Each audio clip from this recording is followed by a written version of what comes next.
तफसीली मीटिंग हुई जिसमें वफाकी शमूलियत के अलावा सारे सूबों से एजुकेशन मिनिस्टर्स और सेहत के जो वज़ीर थे उन्होंने शिरकत की। उसके अलावा मुख्तलिफ़ सूबों से चीफ़ सेक्रेटरीज शरीक हुए और बहुत ही तफसीलन जायज़ा लिया गया कि इस वक्त सेहत के इंडिकेटर्स क्या हैं, इन्फेक्शन के इंडिकेटर्स क्या हैं, और जो हमने पहले फ़ैसला किया था जिसको मैं दोहरा देता हूँ। पहले फ़ैसला, पुराना फ़ैसला ये था कि 18 को 9 से 12 ने खुलना था क्लासेस ने, 25 से खुलना था 1 to 8 ने, और फिर 1 को हायर एजुकेशन इंस्टीट्यूशंस ने। तो इस सारे जो पहला तय किया गया था उसका जायज़ा लिया गया। हेल्थ यानी कि सेहत के जो अंदाज़े थे और स्टेटिस्टिक्स थे उनकी रोशनी में, और वो जो थे मैं थोड़ा सा आपको बताना चाहता हूँ कि 15 सितंबर को जब हमने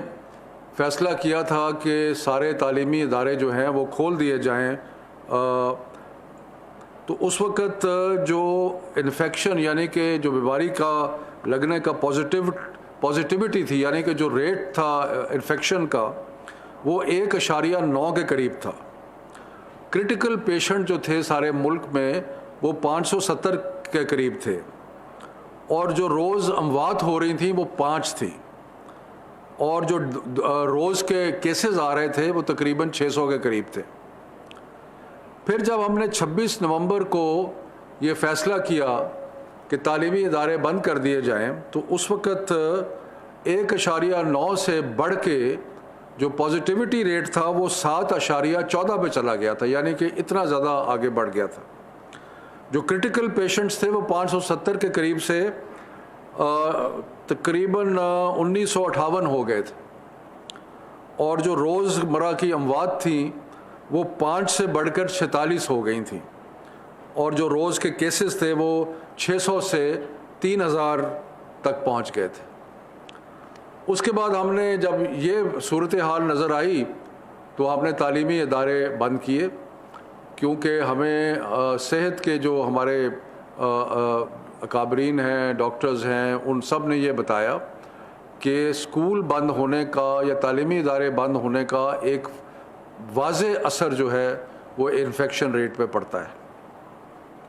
तो 26 नवंबर को हमने बंद किया, उससे ग्राफ कुछ नीचे आया, लेकिन जो हमारे पास लेटेस्ट स्टेटिस्टिक्स हैं वो ये हैं कि 11 ये अभी हफ्ता जो 14 जनवरी का अभी ख़त्म हो रहा है कि पॉजिटिविटी रेशो जो है वो 6.10 है, यानी कि 7.14 से कम हो के 6.10 पे आई है, लेकिन अभी भी निस्बतन ज़्यादा है। जो क्रिटिकल पेशेंट्स हैं वो 1958 से बढ़ के 2339 हो गए हैं, यानी कि वो 26 नवंबर के बाद कम नहीं हुए। जो रोज़ एवरेज मोर्टेलिटी है उसमें भी थोड़ा सा फ़र्क पड़ा है, 46 से 44 पे आ गई है, और जो रोज़मर्रा के केसेस हैं वो 3000 से कम हो के 2300 तक पहुँचे हैं, लेकिन अभी भी बहुत हाई इन्फेक्शन रेशोज़ हैं और केसेस जो हैं वो बढ़ रहे हैं। तो इसलिए ये सारे मामलात को जहन में रखते हुए एक बात तो बड़ी क्लियर है कि जितने भी तालीम के साथ वाबस्ता लोग हैं, चाहे सियासत में, चाहे सरकारी मुलाजमत में, वो इस चीज़ के बारे में उनको बहुत शदीद एहसास है कि तालीमी इदारे बंद होने से बच्चों की जो सीखना लर्निंग लेवल्स हैं वो बहुत नीचे चले जाते हैं, और बहुत नुकसान हुआ है तालीम का इन पिछले 8-9 माह में। लेकिन साथ साथ हमने सेहत का भी ख्याल करना है। सो ये दोनों चीज़ों को हमने बैलेंस करना है, और बैलेंस इस तरीके से करना है कि कम से कम रिस्क हो और साथ साथ तालीम का जो सिलसिला जो है वो भी जारी रहे। तो इस सिलसिले में जो फ़ैसले आज किए गए हैं वो ये हैं कि जो 9 से 12, 9, 10, 11, 12 है, ये वो क्लासेस हैं जिनके इम्तिहानात होने हैं, और हुकूमतों ने सूबाई और वफाकी हुकूमत ने ये फ़ैसला किया है कि इस साल बग़ैर इम्तिहान के किसी बच्चे को पास नहीं किया जाएगा जिस तरह पिछले साल किया गया था। इसलिए ज़रूरी है कि 9, 10, 11, 12 जो है जिन्होंने इम्तिहान देना है उनकी तालीम का सिलसिला शुरू किया जाए। तो इसलिए 18 तारीख जैसे कि पहले फ़ैसला किया गया था, 18 तारीख को 9, 10, 11, 12 जो है वो खुल जाएंगे और उनका तालीम का सिलसिला जो है इम्तिहान के निस्बत से वो शुरू हो जाएगा। उसके बाद ये फ़ैसला किया गया कि जो 25 को क्लास प्री यानी कि पहली से या पहली से पहले से लेके 8वीं तक जो क्लासेस खुलनी थी उसका फ़ैसला किया गया कि उसको एक हफ़्ता आगे कर दिया जाएगा। यानी कि अब प्राइमरी और सेकेंडरी और जो प्राइमरी और 6, 7, 8 है वो बजाय 25 के खुलने के वो अब हमने इरादा किया है कि वो फ़ैसला किया है कि वो पहली तारीख को खुलेंगे। उसके बाद जो हायर एजुकेशन इंस्टीट्यूशंस हैं जिसका पहले ही फ़ैसला 1 फरवरी को हुआ था वो भी 1 फरवरी को खुल जाएंगे। मैं दोबारा रिपीट करता हूँ कि 9, 10, 11, 12 जिस तरह पहले फ़ैसला किया गया था 18 तारीख को ही खुलेंगे सारे स्कूलों में, और जो क्लास 1 to 8 है वो अब बजाय 25 जनवरी के वो 1 फरवरी को खुलेंगे, और जो हायर एजुकेशन इंस्टीट्यूशन जिनका पहले भी फ़ैसला हुआ था वो भी 1 फरवरी को खुलेंगे। अब इसके साथ साथ कुछ और चीज़ों के बारे में भी तफसीली बहस के बाद फ़ैसला हुआ है, और वो ये है कि जो हमारे इन्फेक्शन के रेट्स हैं वो मुख्तलिफ़ शहरों में मुख्तलिफ हैं। बड़े बड़े जो सेंटर्स हैं पॉपुलेशन के, लाहौर, कराची, पेशावर, हैदराबाद, वहाँ पे ज़्यादा आपको इन्फेक्शन नज़र आती है और कुछ और जगह पे इन्फेक्शन कम नज़र आती है। तो अगले हफ्ते